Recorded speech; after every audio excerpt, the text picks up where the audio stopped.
Hi, everybody. I'm really excited to be here today, and I'm really grateful that I get to come and speak to you all about something that I'm so passionate about.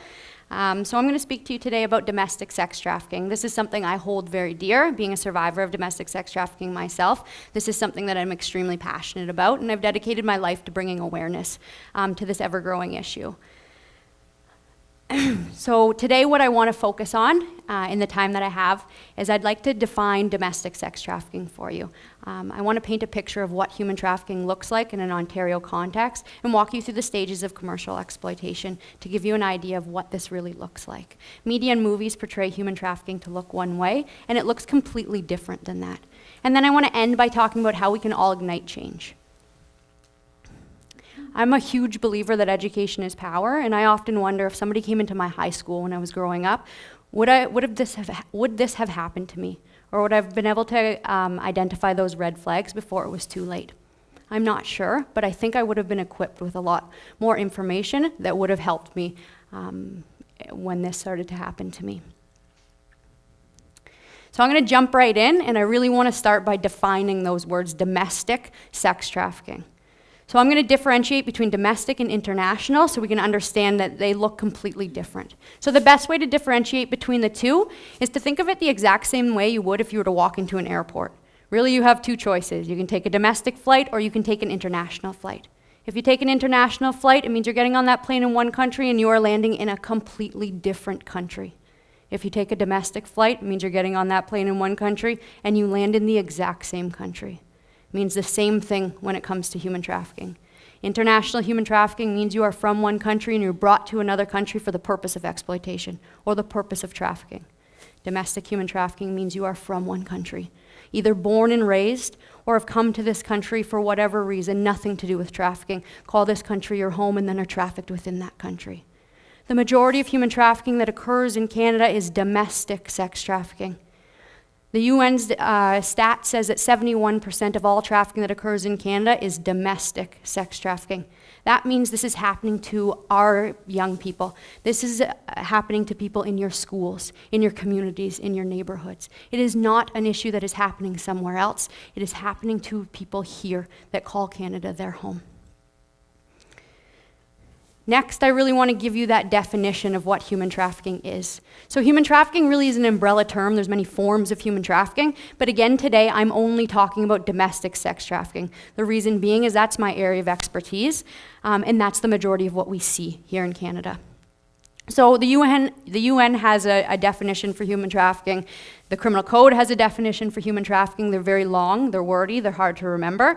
I have a cheating definition. It's super easy to remember, so I use it all the time. There's 4 elements that have to be present in order for human trafficking to exist. If you have these 4 elements, then you have human trafficking.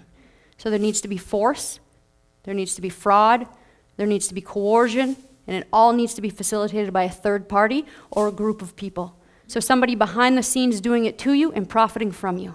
Force, fraud, coercion, facilitated by a third party. That is the definition of human trafficking.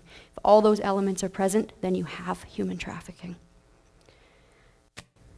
So now that we understand what human trafficking is by the definition, I really want to paint a picture for you of what it actually looks like. Because what I said when I first walked in here is that movies and media portray human trafficking to look one way, and they look completely different. So the education that I got growing up around what human trafficking was from movies, and I was taught wrong. So I'm going to walk you through the stages of commercial exploitation. This chart was developed by listening to survivors' stories. This is how it happens. Every single young person I have ever worked with has been brought through these stages. This is a thought-out psychological process that people are brought through in order for somebody to have control and manipulation over. So I'm going to walk you through stage by stage. The first stage is the luring stage, and in this stage, this is when your trafficker begins to assess your vulnerabilities. So somebody isn't just pointing out somebody in a crowd and being like, I'm going to traffic this person. It is thought out.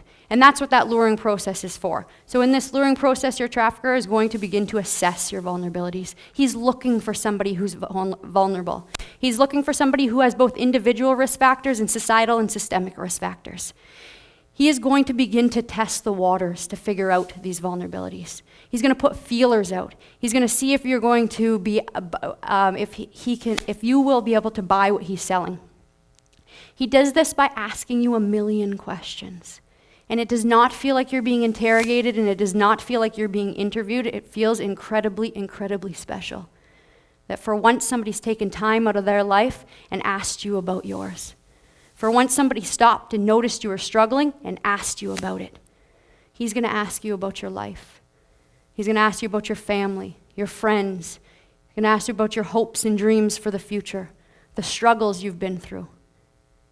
And he's going to listen to everything. And what he's doing in this moment is he's gathering information that he's later going to use against you. But in that moment, it feels incredibly good.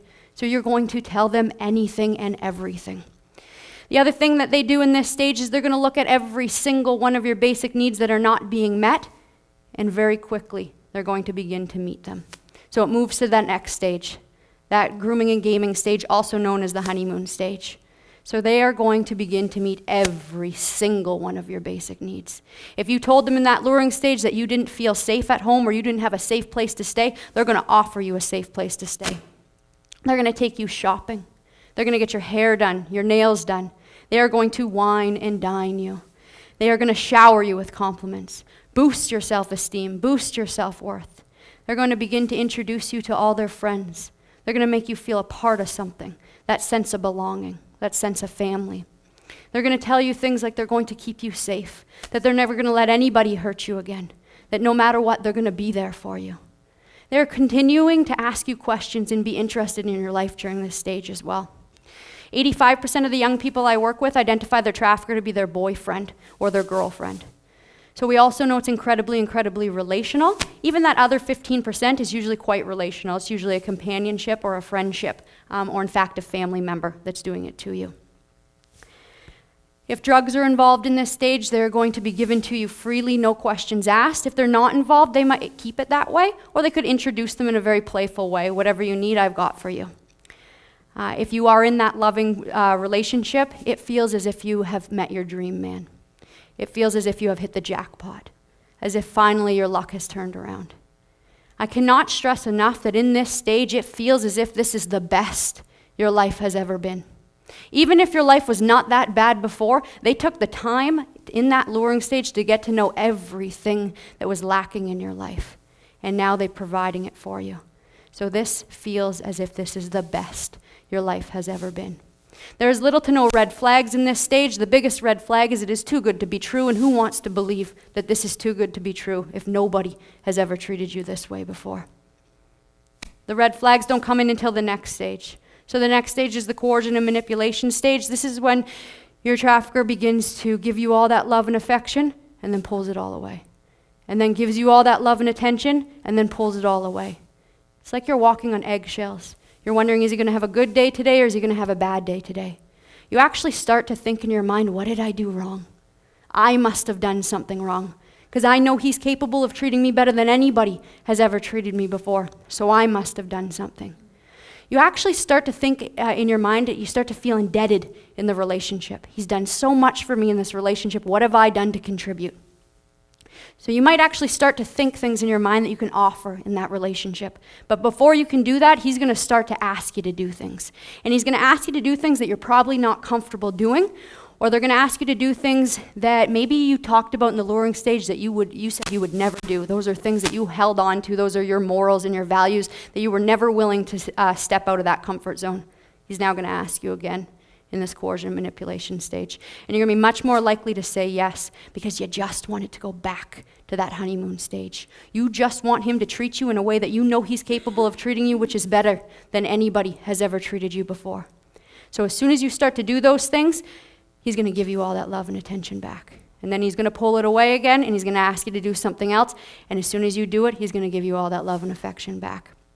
What he's doing is he's breaking down your boundaries, your morals, and your values, and then he's rewarding you for them. So he could ask you to do things that are sexual or not sexual. If they're not sexual, they might ask you to do things like hold drugs for them or lie for them or look out while they commit a crime or rob somebody maybe. And immediately after, they give you all that love and attention back.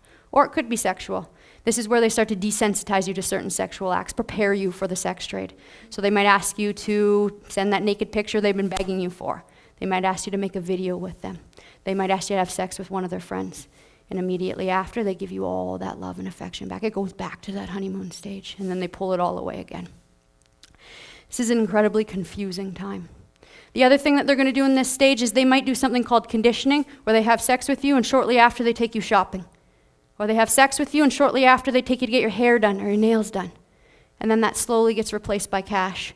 They'll have sex with you and then they'll throw you $60 and say, oh baby, that's amazing, you're so good at that. Go treat yourself, go do something nice for yourself. Your brain actually starts to associate sex with a reward, sex with money. The last thing that they do in this stage is they're going to build a wedge between you and anybody who's healthy in your life. So they're going to pick fights with your friends. They are going to blow up stories that you maybe told them way back in the luring stage, that's something that your family or loved one did to you that really hurt you. They're going to blow it up and amplify that. They want to build that wedge. They want, when something goes wrong in your life, that the first person that you call is them. They want you to be 100% dependent on them. I used to work with a young woman who her trafficker actually used to go into her phone and delete messages from loved ones who were reaching out. She actually started to believe nobody else cared about her, that he was the only one that loved her. He was the only one that she could depend on. This is when he has you exactly where they want you. This is when they'll bring up the idea of working in the sex trade. This is when it moves to that full-on exploitation stage. And they may bring up that idea of working in the sex trade in a variety of different ways, but it's usually either extremely direct or the complete opposite, incredibly, incredibly insidious. So if it's direct, he's literally going to say to you, you know all that stuff I've done for you? The clothes I bought you, the condo you've been staying in, the drugs I've given you, it's actually not free. You owe me money, and this is how you're going to pay me back. And if you don't do it, I'm not going to love you anymore. I'm not going to be there for you anymore. I'm not going to take care of you anymore. I'm going to circulate that video we made.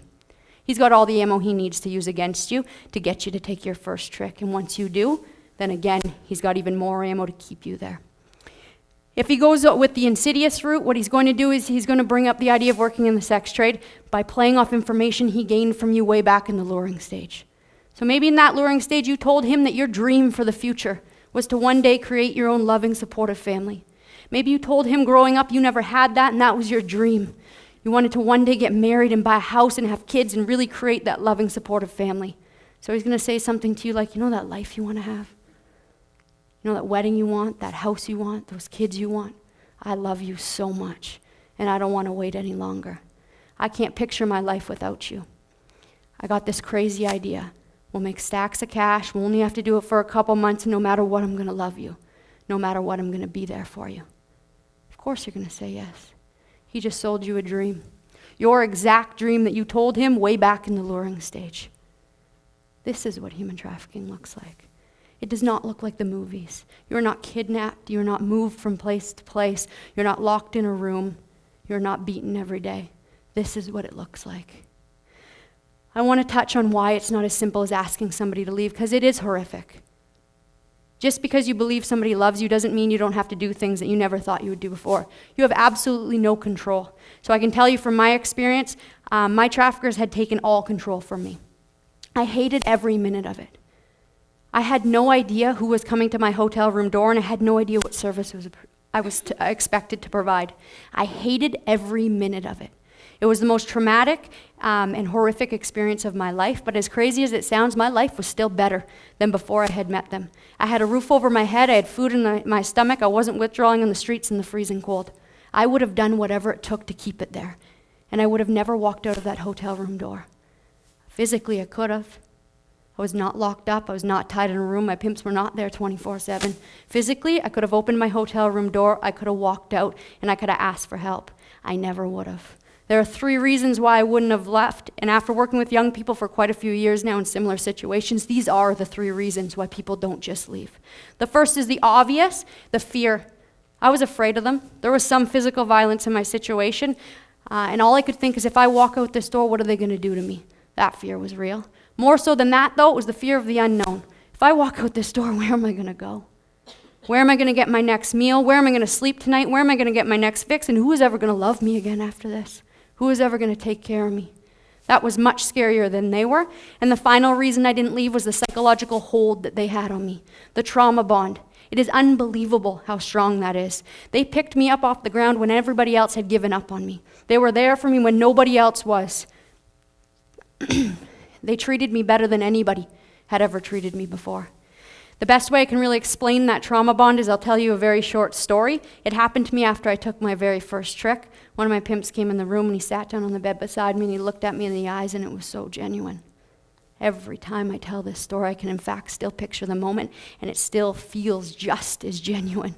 Logically, I know it's not, but that's how strong it was in the moment. He sat there and he looked at me in the eyes and he said, "Carly, I am so proud of you." And he said it because I told him way back in the luring stage that the only thing I had ever wanted to hear growing up is that somebody was proud of me. Now he said it. Didn't matter anymore who was proud of me or what they were proud of me for. Somebody was finally proud of me. I was finally good at something. I was going to do whatever it took to hear that over and over and over again. This is what human trafficking looks like. So really quickly, just to end, what can everybody do today? Starting today, how can we ignite change? And it's simple. We need to educate others. You need to educate yourself and you need to educate others on what you've heard today. Continue to look into what human trafficking really looks like. Know the signs. Know how to identify who might be being trafficked and know where the resources are in your community and what to do if you identify somebody who could be being trafficked. You need to advocate. You need to advocate for change. You need to advocate for more resources, and you need to advocate for more funding specialized in human trafficking. And lastly, I'm going to put these two together, but we need to know consent and we need to empower youth.